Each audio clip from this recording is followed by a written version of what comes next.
Hello, good people. It is lovely to be back with you. And this is the third part in my little series about chickens and eggs. Today, I want to start off talking to you about another video. This was put out by the CDC about maybe a little over a year ago. And it was in response to a salmonella outbreak I think it was in California. The CDC traced the outbreak to backyard chicken owners, and they put out a video to help people understand how they could prevent the spread of salmonella from backyard chickens to people in the household or family, to the public. And my first reaction to this video is kind of like, oh, it's so cute when our masters try to pretend they're of the people. And I hate that that's my reaction because, the ladies that are making the video seem so sweet and so sincere. One of them is a veterinarian, and the other woman is interviewing her, and they're even standing by a chicken house, which I think the veterinarian has some chickens. The chickens show up in the video. Most of the stuff that they say is just really common sense, like wash your hands after you touch the chickens. Wash your hands after you collect the eggs and bring them in the house. Don't let little children touch the chickens and stick their fingers in their mouth. Wear dedicated shoes into the chicken house, and don't go tromping with your chicken shoes through your house. Just sort of, common sense stuff. But there's a couple of things that are just a little weird about the video. So one of them is that I really kind of expect the CDC to know and understand something about the particular diseases that they're discussing. And there has been a lot of studies about how to control salmonella. In fact, just a few years before this video, there was a study put out by a university in, I think it's North Carolina. I'm going to put the links to all these things in the description. There was a study done showing that feeding chickens brewer's yeast would help prevent salmonella in chickens. Now, of course, brewer's yeast is not like some sort of antibiotic. What does brewer's yeast do? Well, brewer's yeast contains a lot of B vitamins, so what it would be doing is supporting the health of the chicken. If you make your chickens healthier, they're less susceptible to pathogens, and then the pathogens don't get to you. In fact, I use brewer's yeast every day on my own eggs. It's just as a combination of both a seasoning and as a supplement to get those B vitamins into myself. Other studies have shown that the presence of salmonella in quantities in chicken where it would be shed and be a danger to human beings is greatly affected by the chicken's own gut health, which I talked about in my last video, that I support my chicken's gut health by giving them fermented foods. Of course, gut health is also supported by the presence not only of the probiotics, that would be the fermented foods themselves, but also by prebiotics, that would be the kind of vegetable matter that forms the matrix that the gut bacteria then live on and feed on. So paying attention to chickens' gut health, just as you would pay attention to that for yourself, means that your chickens will be healthy. They will be resistant to pathogens like salmonella, and you don't have to worry then about them passing some sort of pathogen to you. But the CDC is not mentioning this, supporting the health of the chickens as a way to deal with this. Instead, what they say is that you could buy chicks from a hatchery that vaccinates the chicks against salmonella. So, why not vaccinate a chick as soon as it's hatched? We're vaccinating human babies as soon as they're born. So, it all follows with the program. And, the salmonella, they say, and they said in this video that it doesn't make the chickens sick. Well, let's see. Really healthy chickens don't have a problem with it. If their gut health is good and they're supported with, they get plenty of B vitamins and a variety of vegetables to eat, or green stuff to eat, they don't have a problem with the salmonella. And then they claim that if it does build up in them, although it will make humans sick, that it doesn't make the chicken sick. How do they know it's not making the chicken sick? Okay, so the chicken doesn't have a fever. It doesn't have any evidence of being sick from the salmonella that we can see. But how do you know that the chickens with the salmonella aren't experiencing headaches or joint pain or some other distress that, because they can't talk to us and tell us, we don't know that they're experiencing those things. We don't really know whether the salmonella is making the chickens quote unquote sick or not, because they can't express themselves. We do know that when their health and their gut health is supported, that they're not dealing with this pathogen. So it's kind of an interesting perspective. And to me, this whole perspective that the CDC is taking about this thing with the chickens and the salmonella is like a little microcosm of everything that's wrong with our whole medical and food system. It's a focus on the offending pathogen rather than focusing on the health of the organism and the health and strength of the immune system of the organism. Now, there was another thing that was really strange about this little conversation between the veterinarian and the woman who was interviewing her. And it had to do with this. At one point, the veterinarian says that people should remember that when they get a chicken, they are making a 7 to 10 year commitment. And then the woman who was interviewing her said, wow, 7 to 10 years. And who would have thought it was such a big commitment? And, it's like, what in the world is she talking about? A 7 to 10 year commitment. I hear this and I realize she's like completely out of touch with why people have backyard chickens, what they're raising them for.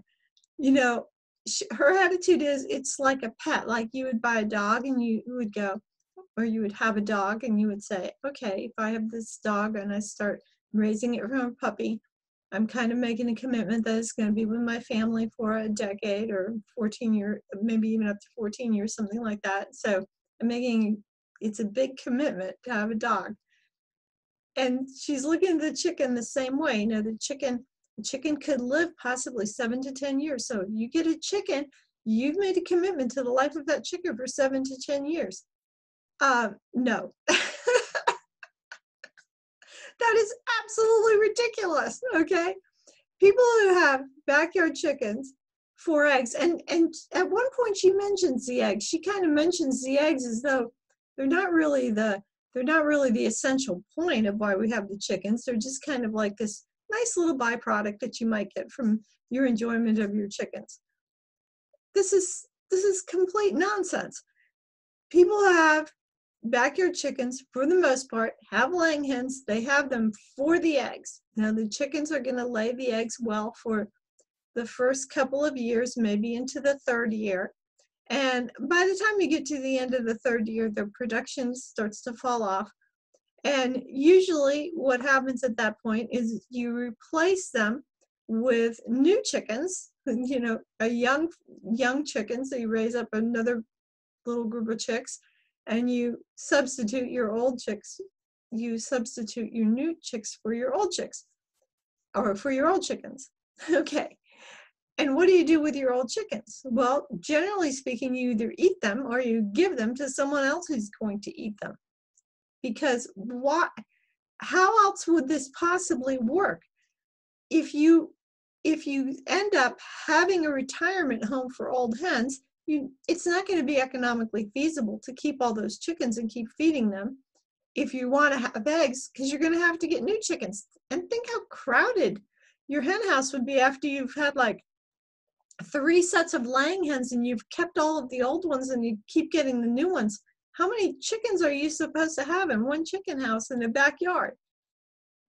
you can see that her attitude is that the chickens are pets, not that they are livestock, and yet most people who are keeping these animals are keeping them not as pets, but as livestock.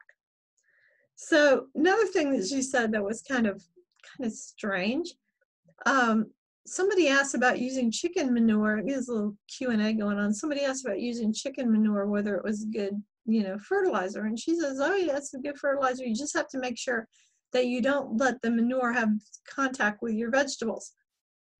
Again, this shows somebody who's like completely out of touch, is not really used to how these systems work, because you don't nobody just like throws chicken manure on their vegetables or even on their garden. Chicken manure is a hot manure. It has to be composted before it can be put on the garden. Usually it's composted for about 6 months. And when you compost it, you're including a lot of other things that you're composting. It's not like the manure is by itself. By the time it goes through the whole process of composting, you basically turned it into soil. It's not like it's even identifiable as manure anymore. And then it's worked into the soil. It's not like you take and you have your vegetables out there in the garden and you start dumping this compost on top of them.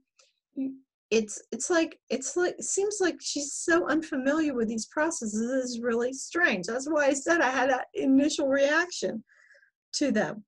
And the whole way that she's talking, it's kind of like she's talking to children in a way. It gives you the feeling that their message is sort of like, be very careful. Ooh, put that chicken down, you're going to hurt yourself. It's like your government doesn't even trust you with a chicken. And it didn't always used to be that way. The government used to really advocate for families to be self-sufficient as much as possible in food, and to have chickens and to have gardens. Now, this is especially promoted during the World Wars, when food production was really needed to be distributed throughout the country, and citizens were asked to really involve themselves with helping to feed themselves. Okay, so there's some places online where you can look at, put links in the description, where you can look at some World War I, II posters that encourage gardening and chickens. So one of the posters at the top says, help feed yourself. And then in the middle of the poster it says, somebody has to raise and pack everything you eat. Do your share.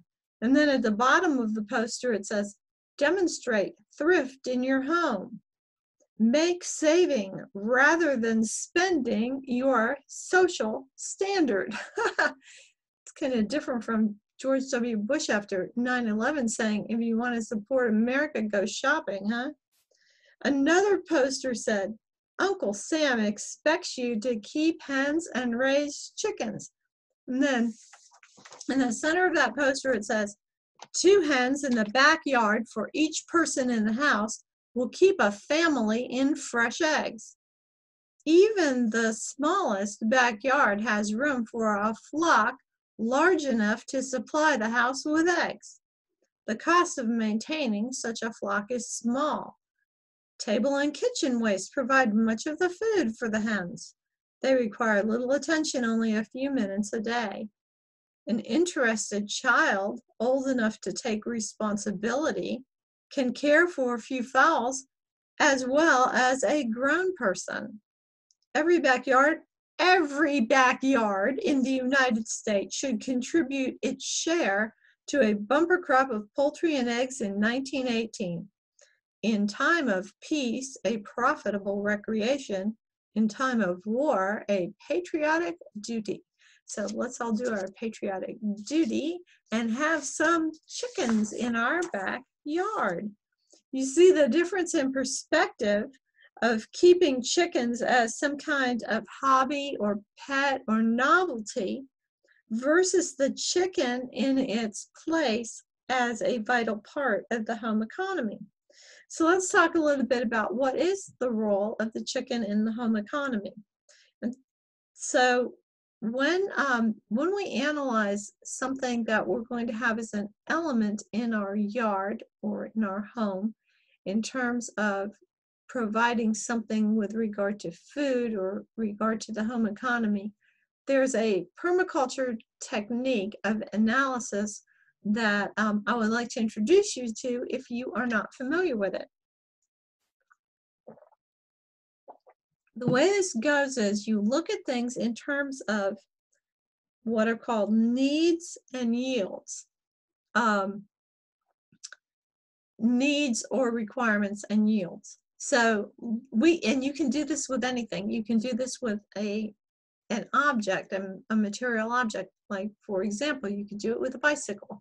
You'd say, what does the bicycle need? Or what is required for me to have a bicycle? Okay? Like, you would need certain tools. You would need space to keep it. You would need to have the know-how, you know, to take care of the bicycle, to maintain it in rideable condition. And what is the bicycle going to yield? It's going to yield exercise, transportation, maybe a means of getting together and enjoying time with your friends, or maybe time with your family. So you look at it in terms, anything in terms of needs or yield. You can do that with a comfrey plant. So what does a comfrey plant need? Comfrey plant needs a place to grow where you are not going to be disturbing its roots, because it will spread all over the place if you like till right where it is. It grows from little tiny root divisions. If you take a little half-inch of its root, it'll still grow. So it needs a place to grow where you're not going to be disturbing it, otherwise you'll have it everywhere. And then it needs sunshine and it needs water, right? And then what does it yield? Okay, it yields, it pulls up minerals from deep in the soil, so it's a nutrient or mineral accumulator. So it provides fertilizer for the plants around it, and it can also be, the leaves can be chopped and they can be taken to other places and used as a fertilizer for other plants. It's especially good to grow under fruit trees. It's a compost accelerator, so you can put it, you can chop leaves of it and put it in your compost, and it'll help accelerate the turnover of the compost. It provides a medicine. The roots and the leaves are both medicinal, and it's beautiful, and it attracts beneficial insects. So those are the yields of it. So you do a needs and yields analysis of the chickens. So what do the chickens need? Well, the chickens need water, they need food, they need housing with adequate space and ventilation. They need a place to roost at night. They need a nesting boxes for their eggs. They need the companionship of other chickens because they are a flock animal, so you wouldn't want to have just one chicken because it would be lonely. And so those are the things that the chicken needs. And then what does a chicken yield? Well, let's see. A chicken can help you with work in the garden. For example, some people will put their chickens in certain areas of the garden, confine them in certain areas of the garden at certain times of the year for the chickens to use a little rototiller feet to till up part of the garden, maybe eat weed seeds that are left over in the garden, or to eat pests that are in the garden. Can't put them in there when your vegetables are growing because they'll tear it up. But at times in between growing things, when you have an area that maybe you've harvested and now you want to get it ready for another planting, you put chickens in there for a little while and let them go to work on the soil in that area. So they do the work of tillage. They provide eggs. They can provide more chickens. If you have a rooster, right, then you can have some fertile eggs and you can grow more chickens. So chickens yield more chickens. They yield meat, feathers, manure, and of course the enjoyment of watching chickens. So, all right. Another thing that chickens do in the home economy is they help eliminate food waste. Sometimes people will make an arrangement to go pick up scraps of food from a restaurant or from a grocery store, or they'll arrange for neighbors to give them scraps of food to help to feed their chickens because they can eat scraps of food that would otherwise go to waste. So the more chickens that we have around, the less food waste we'll have around. Although a lot of the food that is so-called wasted in the United States, unfortunately, is not worth feeding to people or chickens to begin with. But as long as you have actual food scraps of some kind, chickens can help to prevent food waste. In my house, we feed our chickens some kitchen scraps, although some kitchen scraps we feed to the worms, then we feed the worms to the chickens. We feed them the scraps that are left over after we make bone broth, all the little meat scraps and stuff that's left over from the bone broth. After we strain it out, we feed to the chickens. I make kefir, and so every now and then I have to divide the kefir grains because they multiply in the jar. And so every now and then I have to take some of them out every few days, take some of them out, otherwise there'll be too many of them. And so I give the kefir grains to the chickens. That's another fermented food they have. The chickens have helped me to make use of windfalls. So for example, I had a family member of mine volunteers at a food pantry, and every now and then they'll have extra stuff that they were unable to get rid of in the food delivery of the food pantry, and so they'll give it to my relative, and my relative will give it to me.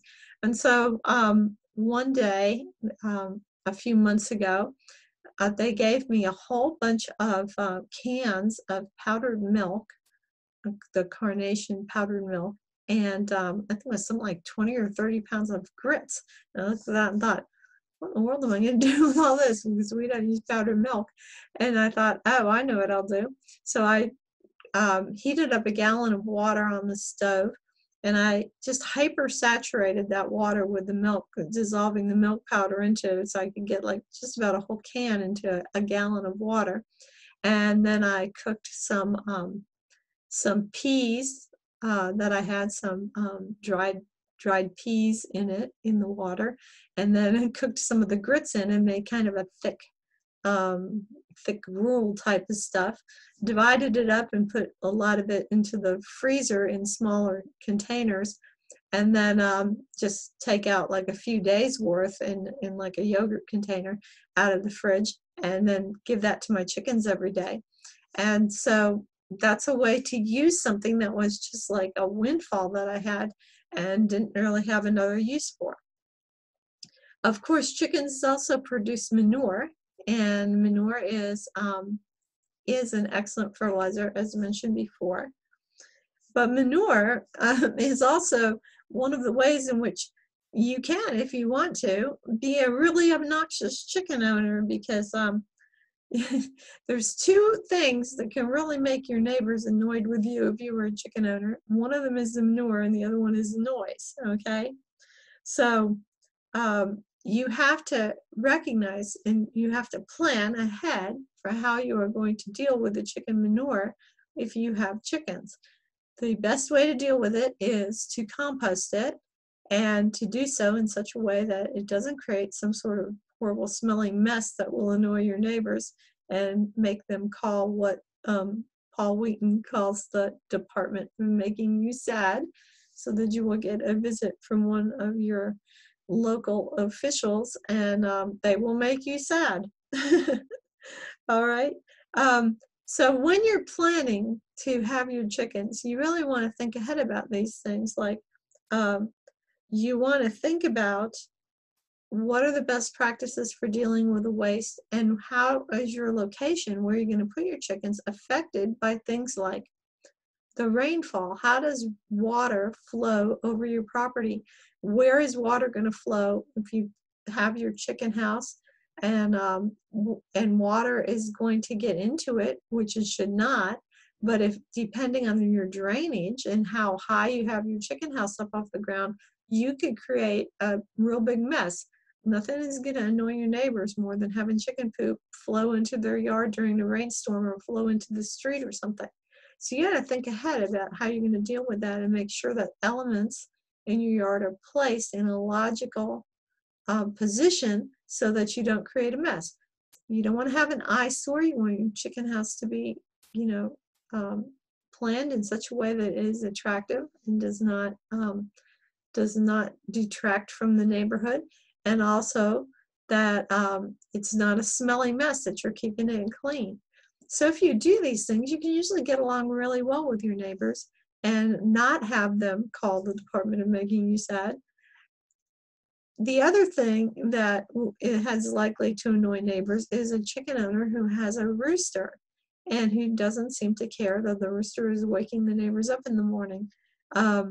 Now, I had a rooster once.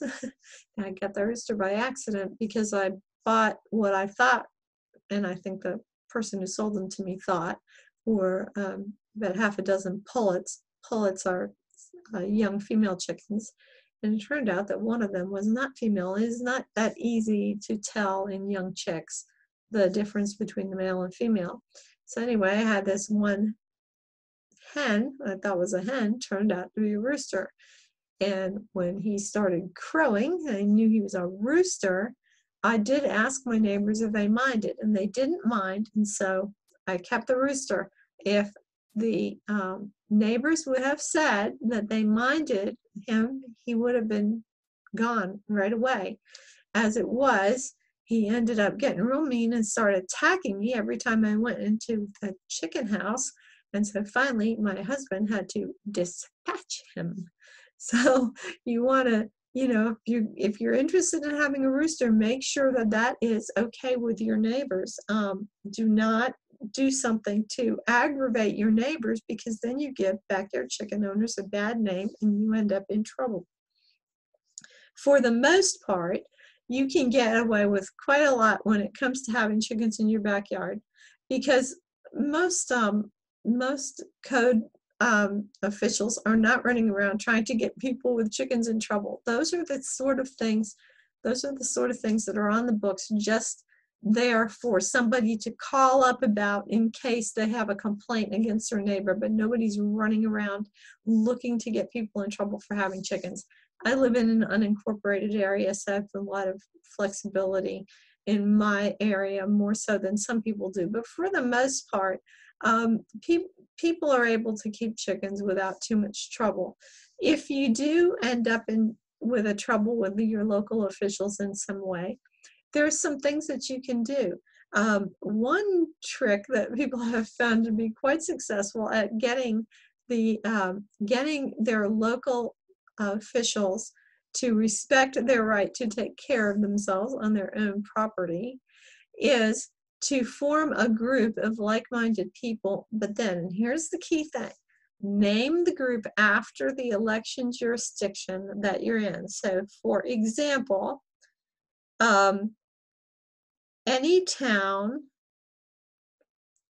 Ward 5 urban farmers, or American County District 3 chicken keepers, something like that. You want to put the name of the jurisdiction in the name of your group, and then you publicize that you're having meetings. And what will happen is that your local representative is going to show up at your group because you have alerted that person by the name of your group that the people in that group are his or her constituents.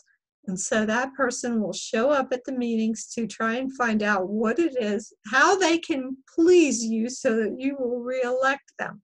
So this is a trick that people have found successful at getting their way with local officials. And meanwhile, officials or not, you want to use best practices when it comes to biosecurity with your chickens and dealing with chicken waste. Making the proper analysis of your property to make sure that you're taking care of things properly, and then you have a successful venture at providing your family with eggs from your own property. Now, when I come back, I want to pan out a little farther from the family and the neighbors and the local area to looking at this idea of how this whole chicken and egg business that I'm talking about fits into the wider um, the broader situation in our society with regard to our health system and our food system, and what are some things that we might be able to do about that. Until we are together again, treat yourself as though you are someone you are responsible for helping, because you are responsible. So am I, and together we are making the world. Bye for now. Thanks for watching.